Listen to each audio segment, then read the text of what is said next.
1 December আমরা যাচ্ছি। প্রথমে যাবো, একটু ডক্টর অ্যাপয়েন্টমেন্ট আছে আই স্পেশালিস্ট চোখের জন্য। তারপরে যাব হচ্ছে বনলতাতে। চলো আজকের দিনটাকে স্টার্ট করা যাক। আজকে সকালে ভীষণ বাজে রকমভাবে কুয়াশা দিয়েছিল আর প্রচণ্ড ঠান্ডা ছিল। যদিও বেলার দিকে রোদ্দুর উঠেছিল, সেই অর্থে ওঠেনি। তারপর আমরা চলে গেলাম হসপিটালে। ওখানে বেশ অনেকক্ষণ ওয়েট করতে হলো।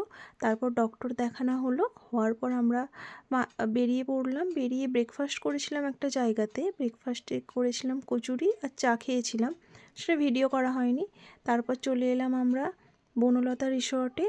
এখানটা জাস্ট লাইক আ হেভেন, কি বলবো। যারা বিশেষত শহর থেকে এই জায়গাটায় আসবেন তাদের ভীষণ ভালো লাগবে।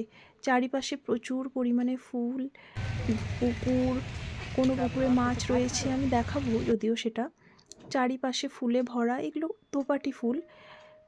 পুকুরের চারপাশে এরম গাছ লাগানো, গাঁদা ফুল, ভীষণ সুন্দর লাগবে, দারুণ।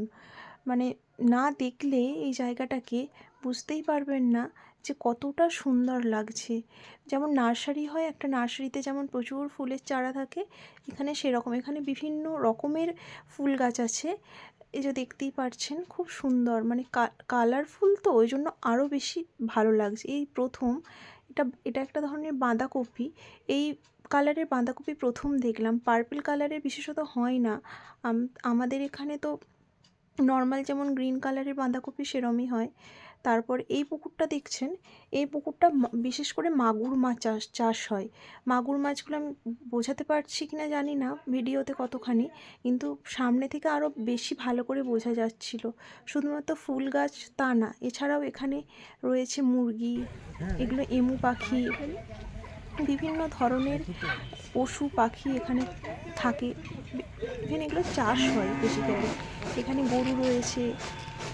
তারপরে এখানে হচ্ছে ওই এমু পাখির যে বললাম, ওটা মানে একটা জায়গা না, বেশ কয়েকটা জায়গার এরম ছোট ছোট সুন্দর করে ওদেরকে রেখেছে।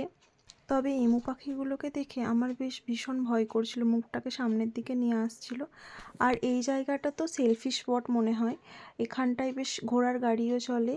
আর এটা হচ্ছে বনলতার মেনু কার্ড, কেউ চাইলে জুম করে বা হোল্ড করে দেখে নিতে পারেন। এখানে অর্ডার করার পর, এখানে অর্ডার নেওয়ার জন্য বেশ কিছু লোক আছে, ওনারা ঘুরে মানে চারিদিকে ঘোরেন, ওনারাই এসে অর্ডার নেন। নেওয়ার পর আপনাকে অর্ডার নিয়ে যাওয়ার পর প্রায় আধ ঘন্টা মতো ওয়েট করতে হবে। তারপর খাবার সার্ভ করেন। ওনাদেরই দায়িত্ব খাবার নিয়ে এসে আপনার টেবিলে দেওয়া, আবার ওনাদেরই দায়িত্ব বিল নিয়ে এসে আপনাকে দেওয়া এবং সঙ্গে করে নিয়ে গিয়ে পেমেন্ট করা। আমরা এখানে অর্ডার করেছিলাম একটা ভেজ থালি আর তার সাথে হাফ প্লেট মাটন। আর তারপরে আমরা দেখলাম যে এখানটায় বেশ বাচ্চাদের মানে কিডস জোন হিসেবেও একটা বেশ জায়গা আছে, যেখানে বাচ্চাদের জন্য একটা পার্কে যা থাকে সেরকম সব জিনিসপত্র রয়েছে, আর কয়েকটা ছবি। তারপর বনলতাকে টাটা করে আমরা বাড়ি চলে গেলাম।